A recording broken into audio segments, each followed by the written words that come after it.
হে wait, জুম্মার রাতে নাকি মৃত আত্মা বাড়িতে আসে, এটা কি বলে হুজুর? জুমার রাতে আপনার মৃত মানুষ যারা কবরে চলে গেছে তাদের রূহ আপনার ঘরে আসে কিনা বা দেখা করতে আসে কিনা, এটা অনেকে বলার চেষ্টা করছেন। আসলে এটা হাদিস দ্বারা কতটুকু প্রমাণিত, এটা ইনশাআল্লাহ তাআলা আজকে বর্ণনা করব, এবং এসে আপনার সাথে কি করে আসলে আপনাকে আপনার ঘরে কেন আসছে এটা বিস্তারিত আমি বলবো ইনশাআল্লাহ।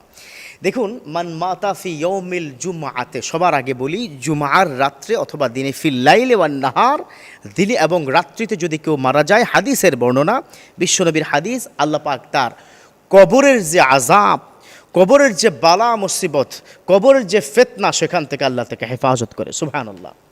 দেখুন, জুমার রাতে যখন কেউ মারা যায় তখন ওই মানুষটা যে কতটা সৌভাগ্যবান, ওই রাতে মারা যাওয়ার পরেই কিন্তু আমরা বুঝতে পারি, ঠিক কিনা?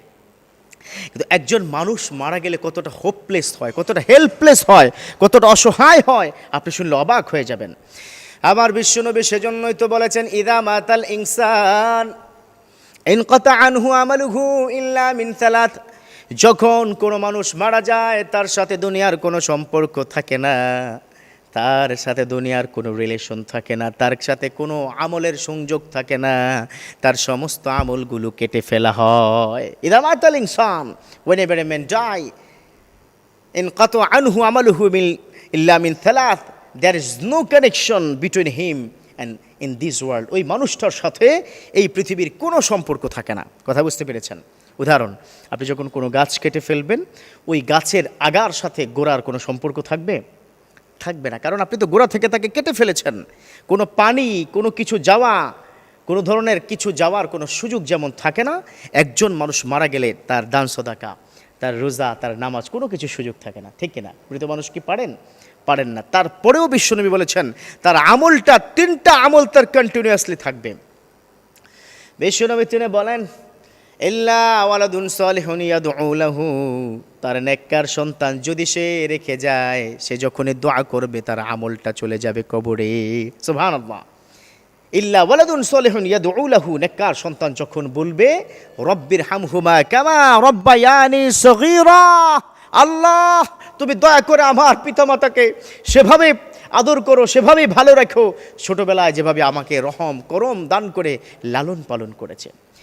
আবার বিশ্বনবী বলেন, ইল্লা সাদাকাতুন জারিয়া, এমন সদকা করা, এমন কিছু করে যাওয়া দুনিয়ার জমিনে যার মাধ্যমে মানুষজন উপকৃত হয়, যার মাধ্যমে দিনের প্রচার হয়।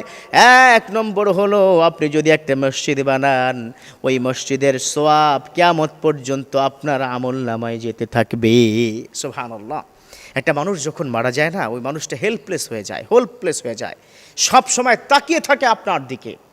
আপনি যখন কবরের পাশে গিয়ে দাঁড়ান না, ওই মানুষটা আপনাকে দেখতে পায়, ওই মানুষটা আপনার দিকে অসহায়ের মতো অবলোক চিত্তে তাকিয়ে থাকে। ও সন্তান, সবই তো রেখে গেলাম, তোমার জন্য তো সব রেখে গেলাম, আমি তো কিছু আনি নাই, তার বিনিময়ে একটু দোয়া করো, আর কিচ্ছু চাই না রে বাবা। তার বিনিময় আল্লাহর কাছে বলো, আল্লাহ যেন আমার কবর আযাবটা মাফ করে দেয়। আহা, কবর আযাবটা যেন মাফ করে, বাজান একটু দয়া করে দোয়াটা করো। এভাবে কিন্তু বলতে থাকে। কিন্তু হাদিসের আমি কোথাও পাইনি যে একজন মানুষ মারা গেলে তার রূহটা জুমার রাতে ঘরে আসে, আপনাদের সাথে দেখা করে। দুর্বল হাদিস দ্বারা হয়তো প্রমাণিত হতে পারে, কিন্তু কোনো সহিহ হাদিসে তেমনটি নেই যে মানুষটি আপনার ঘরে এসে আপনার খোঁজ খবর নেয়। তবে হ্যাঁ, আপনি কবরের পাশে দাঁড়িয়ে যদি দোয়া করেন বা দাঁড়িয়ে থাকেন, তাকে সালাম দেন, তিনি সালামের শব্দ শুনতে পায়, তিনি আপনাকেও দেখতে পান। এটা আবার সহিহ হাদিস দ্বারা প্রমাণিত। কথা কি বুঝতে পেরেছেন? তাহলে জুমার রাত্রে একটু বেশি করে দোয়া করবেন, একটু দোয়া করবেন আল্লাহর কাছে, আল্লাহ আমার বাবা মা অথবা আমার সন্তান বা আমার স্ত্রী চলে গেল, অথবা আমার স্বামী চলে গেছে, আমার ভাইটা চলে গেছে, আল্লাহ তুমি তাকে কবরটাকে জান্নাতের বাগিচা বানিয়ে দাও। এটা হোক আমাদের মূল দোয়া। কথা বুঝতে পেরেছেন? আল্লাহ কবুল করুক, আমিন। পুরো বিষয়টা শুনে আপনাদের কি মনে হচ্ছে? আপনাদের মতামত কমেন্ট বক্সে জানান, এবং এই ভিডিও তাড়াতাড়ি সবাইকে শেয়ার করে দেন। আপনাদের একটা শেয়ারের কারণে সবাই এটি বুঝতে পারবে এবং দেখতে পারবে।